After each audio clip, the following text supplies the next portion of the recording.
দীপঙ্কর লাইব্রেরির ভেতর ঢুকে দেখল সেটি একটি পুরনো লাইব্রেরি ঘর, যেখানে টিমটিম করে দুটি লাইট জ্বলছে। আর ওই হালকা আলোয় দেখা যাচ্ছে ওই পুরনো লাইব্রেরিটির দুর্দশা। চারিদিকে দেওয়াল থেকে চুন খসে পড়ছে ও বুকশেলফগুলিতে মাকড়সার জালে ভর্তি।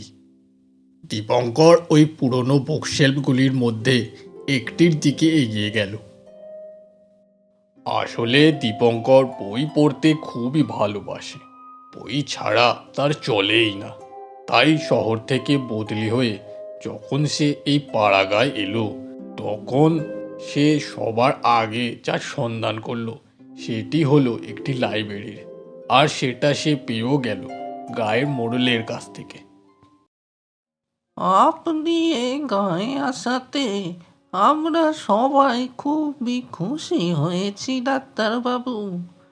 আসলে আমাদের গায়ের হাসপাতালটা বহু বছর ধরে ডাক্তারের অভাবে খালি পড়েছিল। আপনি আসাতে এবার এই গায়েতেই লোকেরা চিকিৎসার সুবিধা পাবে। না হলে আমাদের গায়ের লোকেদের ছোটোখাটো রোগ হলেও পাশের গায়ে চিকিৎসা করতে যেতে হতো।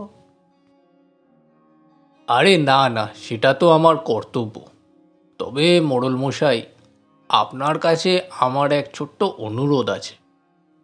হ্যাঁ, তো বলুন না, কি করতে পারি আপনার জন্য? আচ্ছা, আপনাদের এখানে কোনো লাইব্রেরি আছে? আসলে আমার একটু বই পড়ার নেশা আছে। রাতে বই না পড়লে না ঘুমই আসতে চায় না। লাইব্রেরি?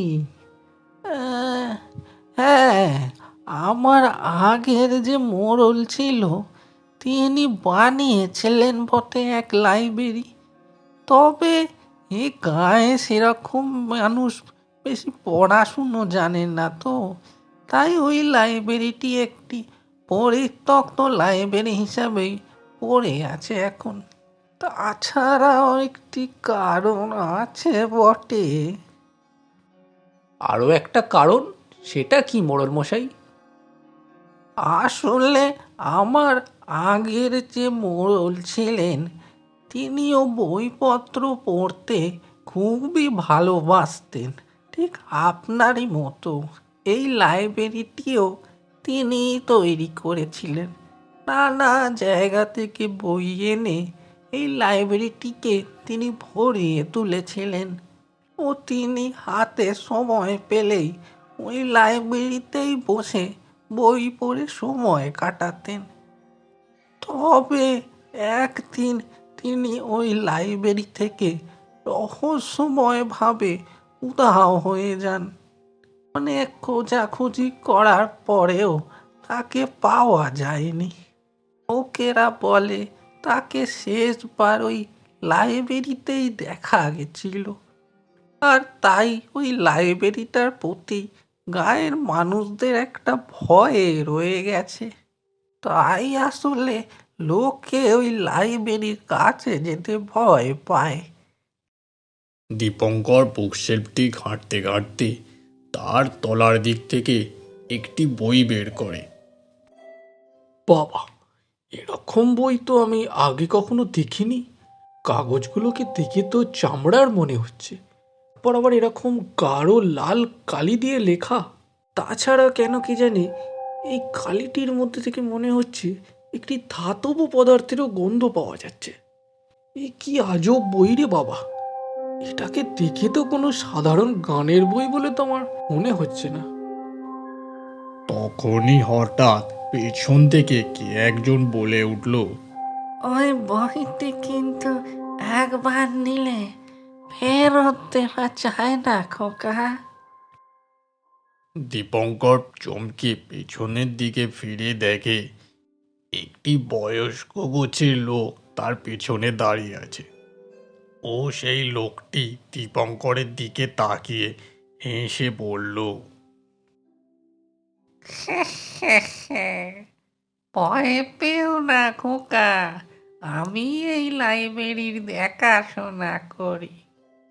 ও বুঝলাম, আচ্ছা, আপনি কিছুক্ষণ আগে কি একটা যেন বললেন এই বইটার ব্যাপারে?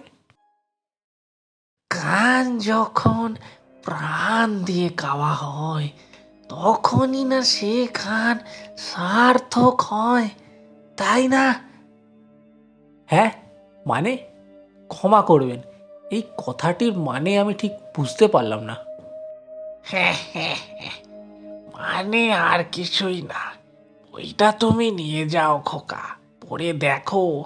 আমার মনে হয় না এরকম বই তুমি আগে কোনোদিন পড়েছো বা আর কোনোদিন পড়তে পারবে বলে এরপরে। লোকটার কথা খুব আজব লাগছিল দীপঙ্করের, কিন্তু তাও কেন কে জানি বইটার প্রতি দীপঙ্করের এক আকর্ষণ তৈরি হয়ে উঠেছিল। বইটাকে তার কিছুতেই এক সাধারণ গানের বই বলে মনে হচ্ছিল না। তাই সে ওই বইটাকে ঘরে নিয়ে যাবে বলেই ঠিক করলো। দীপঙ্কর রাতের খাওয়া শেষ করে বইখানি পড়বে বলে তার বিছানার পাশের স্টাডি ডেস্কটিতে বসেছিল। তখনই হঠাৎ লোডশেডিং হয়ে গেল। তোর বইখানি পড়বো কোথায়, এই সময়তেই লোডশেডিং হতে হলো? অগত্যা আর কোনো উপায় না থাকায় দীপঙ্কর তার টেবিলের পাশের মোমবাতিটিকে জ্বালিয়ে দিল ও ওই মোমবাতির টিমটিমে আলোতেই বইটি পড়তে আরম্ভ করলো। বাবা, এ কি লেখা আছে বইটাতে? এ তো গানের থেকে কবিতার শ্লোক বলেই মনে হচ্ছে। কি লেখা আছে এটা? গলা কাটলে সুর মেলে, হাড় শুকালে বাঁশি, লাল খাতাটি খুললে পরে শুনতে পাবে হাসি। বাবা, এ কি লেখা আছে এসব? তখনই হঠাৎ টেবিলের পাশের মোমবাতিটি নিভে গেল ও পুরো ঘরটাকে ঘুটঘুটে অন্ধকার করে দিল। ও কিছুক্ষণের মধ্যেই দীপঙ্কর শুনতে পেল একটি ঘুঙুরের শব্দ ঘরের কোণা থেকে যেন ভেসে আসছে। কে কে ওখানে? দীপঙ্করের পকেটে একটি ছোট টর্চ ছিল, সেটিকে জ্বালিয়েই ঘরের কোণার দিকে সে আলো ফেলল। ও সেখানে সে দেখল কুয়াশার মধ্যে থেকে যেন একটি ধুতি পরা লোককে বেরিয়ে আসতে। টর্চটাকে একটু উঠাতেই সে দেখল সেই লোকটার চোখে মনি নেই ও সেই জায়গায় রয়েছে দুটি বড় গর্ত এবং তার ঠোঁট দুটি একটি রূপালি তার দিয়ে সেলাই করা। ওই ভয়ানক দৃশ্য দেখে ভয় দীপঙ্করের গলা দিয়ে আওয়াজ বেরোনো বন্ধ হয়ে গেল। সে কি করবে ভেবে না পেয়ে একটি কাঠের পুতুলের মতো ওখানেই দাঁড়িয়ে রইল। কিন্তু তার পর মুহূর্তেই হঠাৎ দীপঙ্করের মুখ দিয়ে এক অস্বাভাবিক সুর বেরোতে আরম্ভ করল। তা দেখে দীপঙ্কর অবাক হয়ে গেল ও সে তার মুখে হাত চাপা দিয়ে মুখ বন্ধ করতে চেষ্টা করল, কিন্তু তার মুখ যেন আর তার আওতায় নেই, আছে কোনো অশরীরী আওতায়। ও সেই অশরীরী তার মুখ দিয়ে গেয়ে চলেছে এক অলৌকিক গান। দীপঙ্কর চিৎকার করতে চেষ্টা করল, কিন্তু সে দেখল তার মুখ দিয়ে শুধু বেরিয়ে আসছে এক অদ্ভুত গান।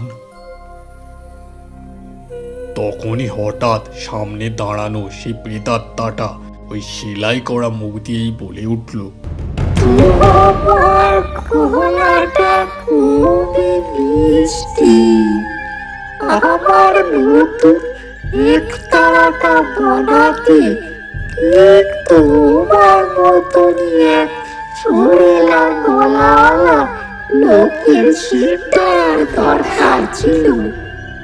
তখনই প্রেতাত্মাটা দীপঙ্করের দিকে এগিয়ে যায়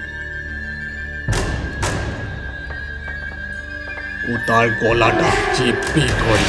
না না! ও কিছুক্ষণের মধ্যেই তার মাথাটা ধর থেকে আলাদা করে দেয়।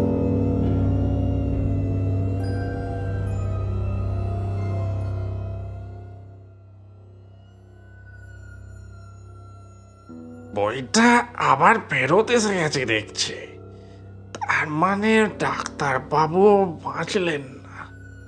কে জানে আর কতজনের প্রাণ নেবে এটা। মরণ মশাই যে কোন নরক থেকে এই বইটি এনেছিলেন কে জানে।